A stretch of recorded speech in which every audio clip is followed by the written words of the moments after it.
උසස් පෙළ විෂය ධාරාවන් තෝරා ගැනීමට අවශ්‍ය උපදෙස් ඇතුළත් මේ රජය මගින් නිකුත් කරලා තියෙන Department of Manpower and Employment කියන රාජ්‍ය ආයතනයෙන් නිකුත් කරලා තියෙන මෙන්න මේ පොත අනිවාර්යයෙන්ම ඔයගොල්ලන් පරිහරණය කරන්න ඕන තමන් කරන විෂය ධාරාවට අදාළ විෂයන් තෝරා ගැනීමේදී.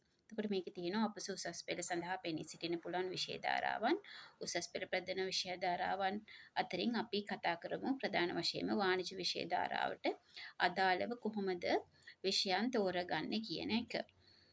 එතකොට තමන්ට අදාළ වෙන විෂයන් මොනවද කියන එක පැහැදිලිවම මේ පොතේ දීලා තියෙනවා. මොනවද අපිට වෙන තෝරගන්න පුළුවන් වෙන උපාධි පාඨමාලාවල් ඒවට අවශ්‍ය වෙන විෂයන් මොනවද කියන එක මේ පොතේ පැහැදිලිව දීලා තියෙනවා.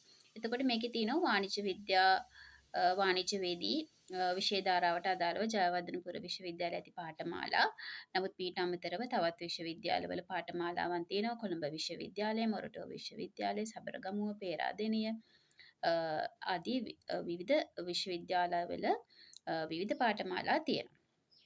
එතකොට අපි බලමු වාණිජ්‍ය විෂය ධාරාවෙන් උසස් පෙළ හැදෑරීමේදී අධ්‍යයනය කළ හැකි ප්‍රධාන විෂයන්. ප්‍රධාන විෂයන් විදිහට දීලා තිනවා ගිණුම්කරණය, ආර්ථික විද්‍යාව, ව්‍යාපාර අධ්‍යයනය කියන මේ විෂයන් තුන. හැබැයි මේ ප්‍රධාන විෂයන් තුනම තෝරා ගැනීම අනිවාර්යද කියන ප්‍රශ්නෙට තියෙන්නේ නැහැ කියන පිළිතුර. එතකොට දෙකක් තෝරගන්න පුළුවන්. ඒතර මේ විෂයන් තුන අතරින් කැමති දෙකක් තෝරගන්න පුළුවන්. ඒ වුණාට ගිණුම්කරණය කියන විෂය අතහැරලා වාණිජ්‍ය විෂය ධාරාව කරන එක ඇත්තටම කිසිම වැඩක් නැහැ. මොකද දැන් මේ ඊළඟ ප්‍රශ්නෙත් තියෙනවා අපිට කොහොමද මේ විෂයන් තෝරගන්න පුළුවන් කියන එක. එතනදී ඇත්තටම ගිණුම්කරණය කියන විෂය ඉතාම වැදගත් විෂයක් විදිහට සැලකලා තියෙනවා.